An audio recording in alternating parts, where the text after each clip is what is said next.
Reasons why you are finding it difficult to sell, reasons why you are not selling. I have seen a lot of people in the marketplace. When they come, they will complain that they are not selling. Have you ever encountered a situation where you are trying to sell your product and services and you discover that you are not making sales? In the world of business, there is always cause and effect. So part of the things that enables businesses to thrive, to blossom, is actually sales. And what also kills businesses is also sales. So the simple definition of a successful business and an unsuccessful business is just a matter of sales. So any business that is selling will survive, and any business that is not selling will naturally die. So part of the things you consider in business for the survival of that business is to make sure that your business is selling.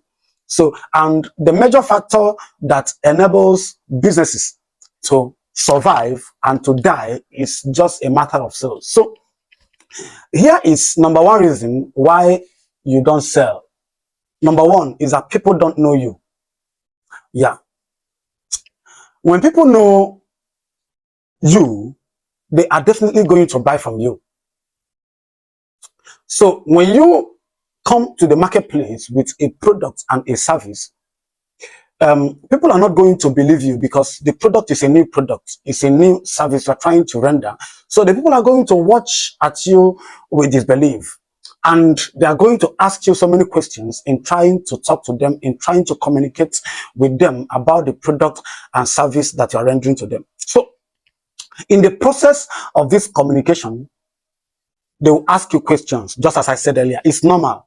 So the way you present this product and service to them now is what is going to really determine whether these people are going to buy this product from you or they are not going to buy from you.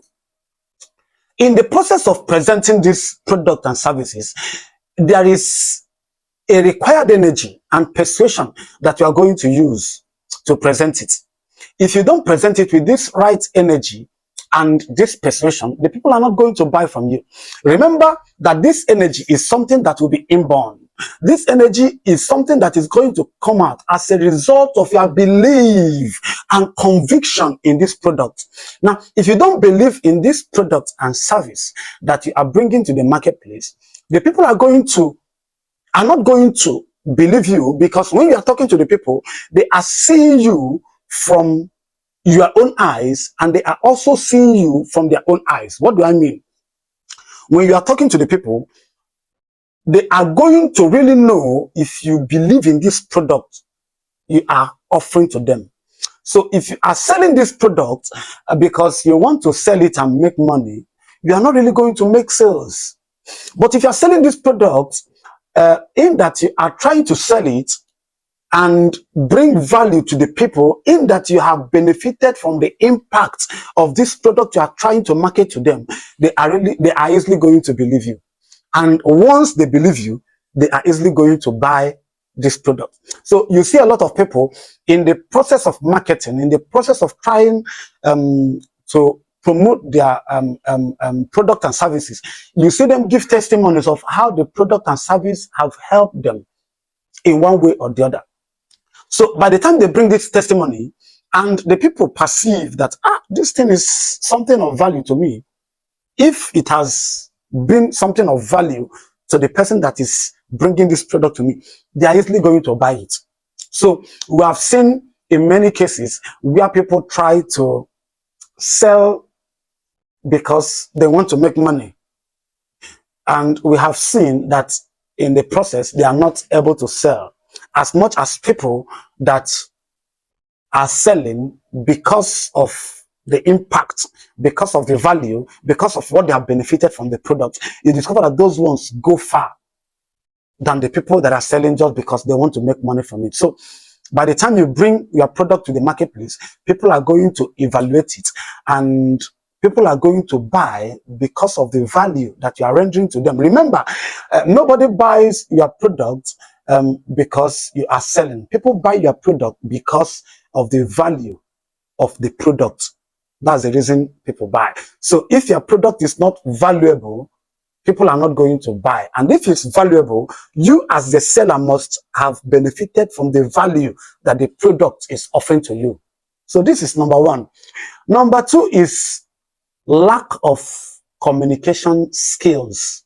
You know, as a salesperson, you have to be able to communicate to people as a salesperson. If you lack good communication, you will not be able to make sales in the marketplace. When you are communicating to people in the marketplace, remember that the people are coming from different backgrounds. The people are coming from different um, um, um, social background. Remember that the people are coming from different culture. Remember that the people are coming from different educational background. Remember that the people are coming from different environments altogether. So when you are trying to communicate in the marketplace, you make sure that your communication is as simple as anything. I encountered a situation where someone was telling somebody that his own product is unique. So, and this person asked him, why is your product unique? Why is your services unique? And this person was not able to actually state why his products were unique. So when you are in the marketplace, you have to make sure that your communication is your communication is as simple as anything possible. Because there are words that you're going to use, which to you, you understand it, but to other people, they don't actually understand it based on the background that they are coming from. I entered a boutique where they sell suits, and two salespersons met me, and they told me, one told me, sir, how can I help you? And the other one told me, sir, I have a suit that is good for you. Immediately I followed the one that said, sir, I have a suit that is suitable for you. Now you can ask me, why did I follow the one that said, I have a suit that is suitable for you? Of course, I was going to a suit shop, a boutique. I'm not going there to buy a car. Yeah, I'm not going there to buy a car.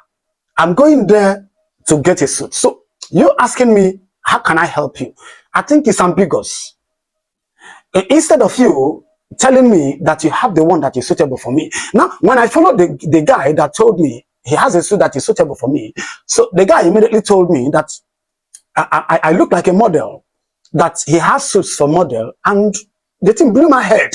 It blew my head. So I decided to follow him to see the kind of suit that models wear. So when you are trying to make sales, you have to be as direct as possible. You have to be as simple as possible. So you don't have to make your language ambiguous, so that the people you are trying to communicate to will understand you. Now, the third point is that you don't need to be desperate. Now, you remember, you know that when you are selling, you have a product, and your product is value. So you don't need to be desperate so that you can sell this product. So when you are selling, you have to operate from the place of understanding, so that you don't go into what we call commission breaks in the world of sales. So commission sales in the world of bread is when people think that you have this excessive desire to make the sales. You have this excessive interest to make the sales. No, you don't need to be married to your desire. You offer the service to the people and they buy from you, congratulations. If they don't buy from you, congratulations also, because you are the one that has the product and they are the ones that are buying. So if they don't buy, they are losing.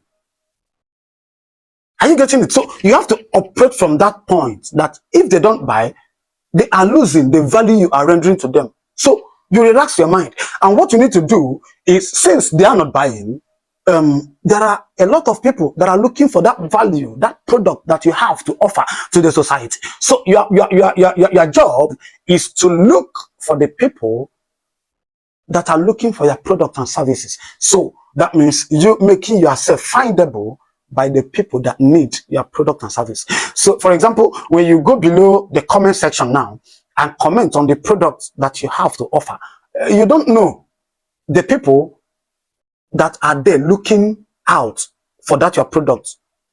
So you have the product, but you don't have the market. There are people that need the market, but they are looking for the product. So that's the way it is in the world of sales. So you don't need to be so much attached to it, because this is one of the attributes of humans. The moment they perceive that by buying this product, they are helping you, they are not going to buy. They will not buy. So nobody wants to be a solution to your problem. Nobody wants to be a remedy to whatever challenge you are passing through. Are you getting it? So, so human beings naturally tend to reject what is often made easy for them, and they tend to go for things that are not reachable, or things that are out of their reach. That's what they are struggling for. There is this story in the Bible, in the book of Genesis. I think Genesis chapter 3. God created man, put him in the garden, and told man, of all the trees of the garden, thou shalt eat. But this particular one, in the midst of the garden, you shall not eat. You know, so when Satan came, he understood the nature of humans, and he knew that anytime you tell a man, don't go to this place, that's where he want to go to. Are you getting it? So Satan decided to use that avenue to market that product, and immediately he went into that marketing. Eve bought that idea, and that was how humans failed in the Garden of Eden. Are you getting it? So humans tend to not go for things. So when you put things common, they will not go for it. But when you make it uncommon, they will naturally gravitate towards that direction. So don't attach excessive desire to the product. If you do that, you'll be ridiculed. If you do that, they are not going to buy from you. Number 4 reason why you're not selling is the people don't see the need to buy the product. Now, these are some of the things that we tell people when you are going into a product, maybe manufacturing or trying to render a service. Don't think of yourself. Think of what the marketplace needs. So when you have a product and a service and people perceive that there is no point of buying this product, they are not going to buy. Every human being wants something of value, and it is only mad people that will buy something they don't need. So when you come to the marketplace, people are there to actually buy the product they have need of. So number 1 reason why you're not selling is they don't know you. Number 2, bad communication skills. Number 3, you are too desperate. Then number 4, the people don't have the need for that product. Now number 5 is the worth of the product.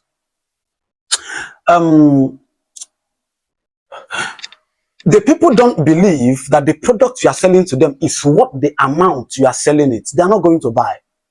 Now, every product has 2 words. One is the intrinsic worth, which is the real value of the goods, and one is the perceived worth, which is how the society actually look at that product.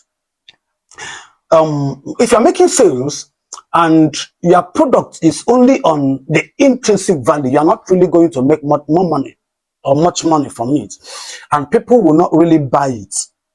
Even though the product is actually good, the people will not really buy it. The people will buy more on the perceived value. For example, we have many cars in the world, and have you ever asked yourself why some cars are selling $5,000 and some cars are selling $300,000? Have you asked yourself why some cars are selling $2,000? $4,000 US, and some cars are selling $150 US. Now, the reason is not because one has a round tire and the other one doesn't have a round tire. Part of the reasons are because some of these cars are seen from the angle of perceived what? You have cars like Mercedes, you have cars like Bentley, cars like Ferrari, cars like limousine. So you discover that some of these cars, the people are not really buying it because it runs faster than the other ones. The people are buying it because of what it places on them in the society. Are you getting it? So another example is iPhone. Most people buy iPhone because of the status it confers to them in the society. You understand? I met a lady that was using iPhone 14, and I was asking the lady, you have a very good phone. And the lady was saying that the reason why he bought the phone is not really because he has the money, but the reason why he bought it is because the iPhone confers on her the status of a classic babe. So she really went for the phone because of the status the iPhone confers on her, not because of the real worth of the phone.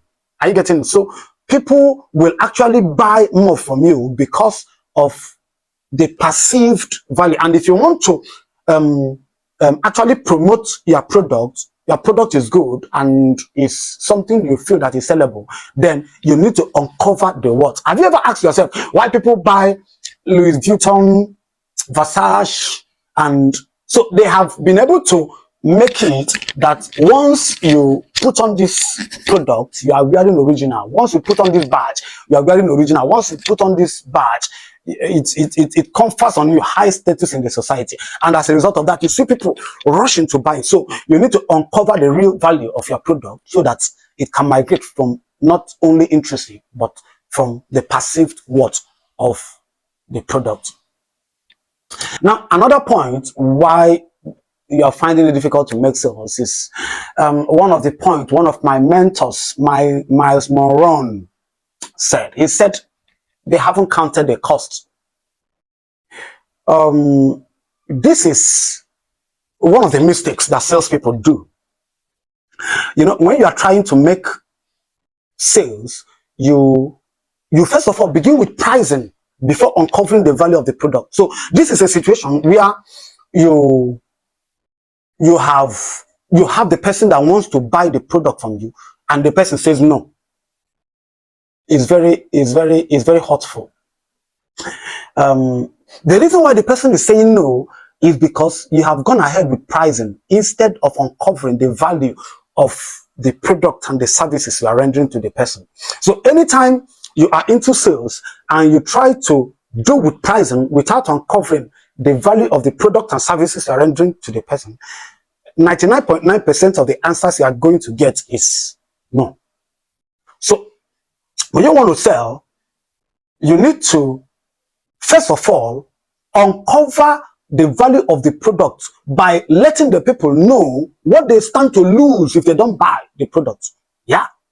So if you're able to put up what you stand to lose or what you stand to benefit if you buy the product, you are uncovering the value. By the time you give the people the value of what they stand to gain, if they buy the product, you discover that by the time you fix the price, the people will not say no, because you have first of all given them a bait of what they stand to benefit by the time they buy the product.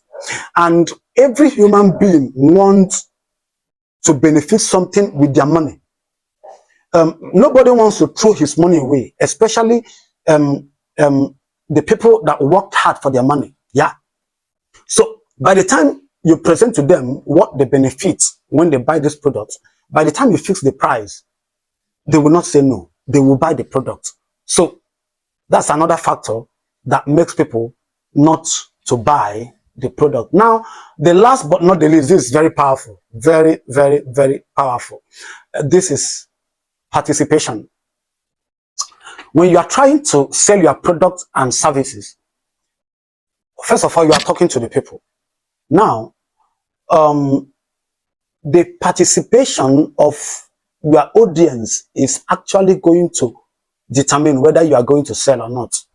So I will always tell the people, if you are selling your product, you are going on marketing, you are going on sales, and you are talking to people, try to engage them to get their feedback. So the more feedback you get from the people, the more likely you are to sell. So if you are talking to the people, don't make it a one-man discussion. Don't make it a one-sided interaction. So as you talk, try to ask the people questions to get their feedback. So the more they participate in that discussion, the more likely they are to buy from you. So, but if you make it a one-sided discussion, you are the one talking, they are the one listening. At the end of your preaching, you can go home. Because it will look as if you are talking to dummies. But if you make it a two-side discussion, you talk by asking them questions. You allow them to respond. You allow them to ask their questions. You respond. You talk. They respond. You talk. You can even give them a work to do in some cases, psychologically. Give them a work. Tell them so and so. Let them say yes or no. Give them a questionnaire that they will respond to. By the time they finish responding to the questionnaire, you discover that you have gotten their interest, you have gotten their mind. And the way they responded to the questionnaire will determine the way they are going to buy. This is powerful. In fact, I planned making this point a seminar so that people can buy with money. But for the sake of the love I have for my audience on YouTube, I said, let me give it out free of charge. So by the time you practice these things, you are going to multiply your sales by 200%, 300%, even more. Stay tuned for more videos.